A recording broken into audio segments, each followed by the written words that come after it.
We work with destinations and businesses in 75 plus countries on all ranges, not just luxury. We're actually doing a partnership right now with the Hostel Association, International Hostel Association. So that's definitely budget, particularly for student travel. But we work with all levels, not just luxury, and depending on the destination of what they have to offer. Great.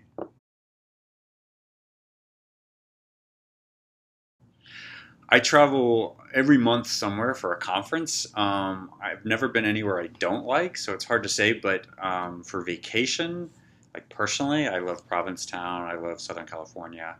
Um, but I am somewhere in the globe every month attending Yeah. a conference or speaking about LGBT tourism. We are. We've been around 30 years, and we've always been based here. We were started here by a sort of an underground element of travel agents and gay guest house owners working together to promote gay travel and promote their businesses. And we had 25 members, and now we're 75 plus countries. So it's amazing. Huge. Yeah. It's basically a business to business conference. We bring in anywhere from 400 to 800 tourism and media professionals from around the world. We usually have about 40 countries represented, and it's basically learning about tourism trends and then how does that funnel down to the LGBT tourism trends, new things going on, new destinations are all discussed. We bring in people like from the United Nations World Tourism Organization to speak. We work with universities wherever the convention is held to give us some research that they've done on LGBT marketing.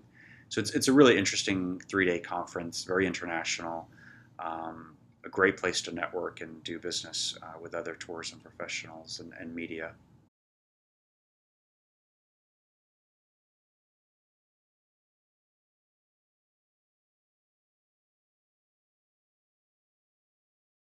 That actually came into play on how we picked Madrid because does have gay marriage. They have equal rights on every level for LGBT citizens there, with an exception of adoption, but they're very uh, advanced in gay rights there.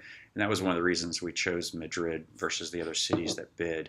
But we don't do boycotts. We try to promote gay travel. So if there's places that are anti-gay, we certainly try to reach out to them and work with them on being a little more welcoming and working with their local community, whether it's the gay chambers or business guilds, to help promote safety and tourism there because it brings in business, whether it's gay or not.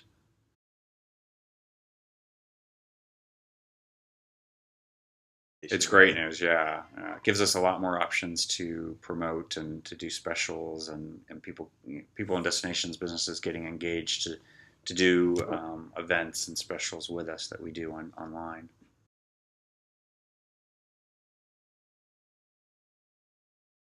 From when I was in college, Yeah. well, back when I was in college, I wanted to work for an ad agency, which never happened. But that was sort of what they educate you on is the ad agency kind of side of business or within in house.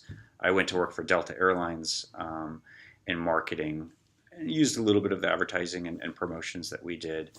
Um, but tourism is my passion. It was in my family's uh, background for 2 generations. So I've always been in tourism for the most part. I've been in fields of tourism. So it's great. And promoting gay tourism is wonderful.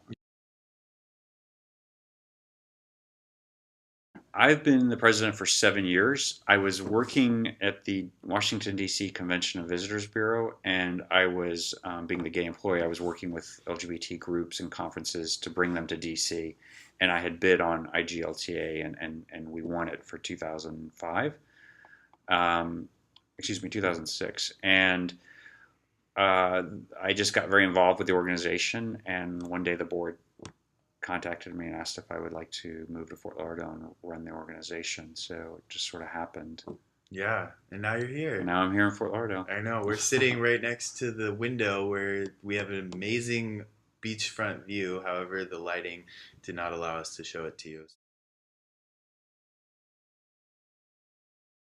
Well, the everything is online, but the what business gets done is real business, strong business, typically is through personal relationships, and that's very true in the gay community because we connect with each other. I think that's probably true in most industries. There are budget restraints to be able to do things, but in person. But it is definitely the strongest. And in cultures such as the Latin culture in South America or Southern Europe, nothing is done until you've met the people. And then you could say that about Japan and some other Asian countries too. So internationally, it's all about that relationship that you've created.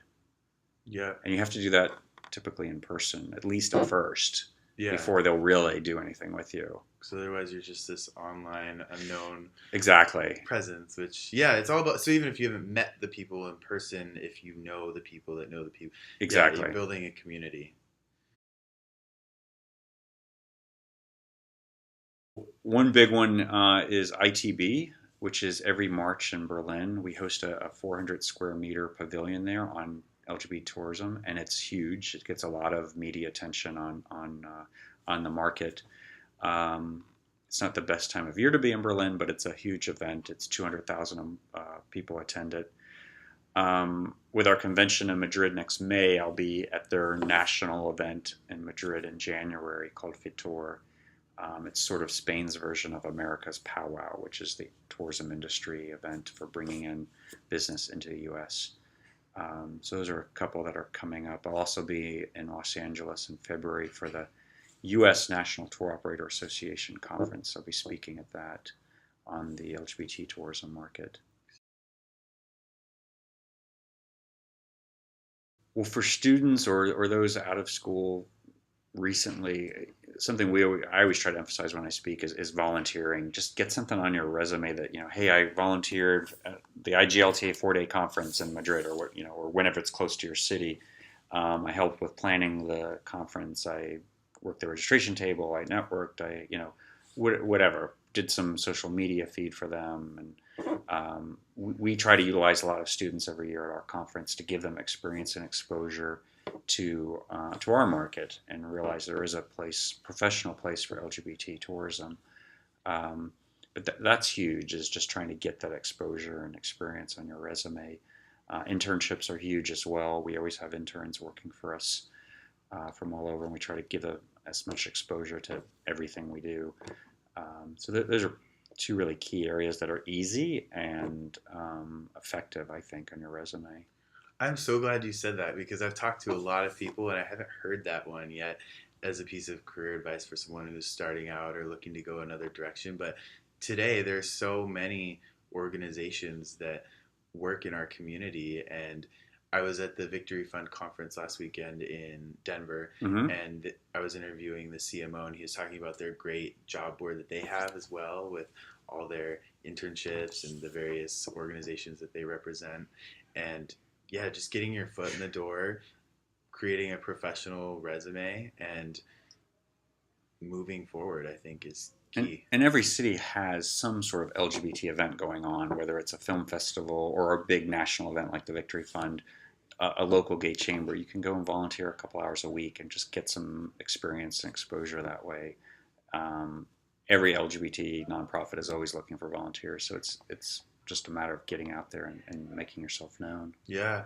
I wonder if there are remote internships and possibilities as well, maybe for someone who lives in a corner of the country where it's not as accepted to be gay. There might not be as much representation in that state. Sure, there's definitely things there online as well where you can do some work that's remote. So we've used volunteers, not necessarily a true internship, but we've used some project intern, sort of quasi internship, with students who are either in a remote area or they don't want to necessarily be on our website, known for whatever reason, personal reason. So there are those things too, where we just say, okay, well, we've got this project. It's a 4-week lifespan. This is the outcome we need, and they've been able to do that, and it's a win-win.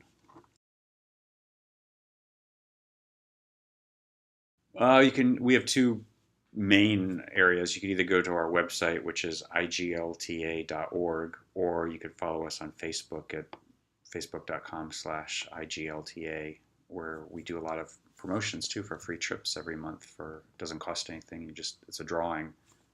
Win a Great. trip to South Africa. Win a Wow. trip, to Buenos Aires or Let's wherever. check it out. And what about Twitter? Do you tweet? We do that as well. We basically copy what we're doing on Facebook. We're starting to get a little more into Twitter than we've been in the past. We've really been focused on Facebook, but we're trying to incorporate Twitter a little better now. Okay, but you personally don't tweet. I don't. You don't but someone in my office does it. Cool. Well, thank you so much. Thank you.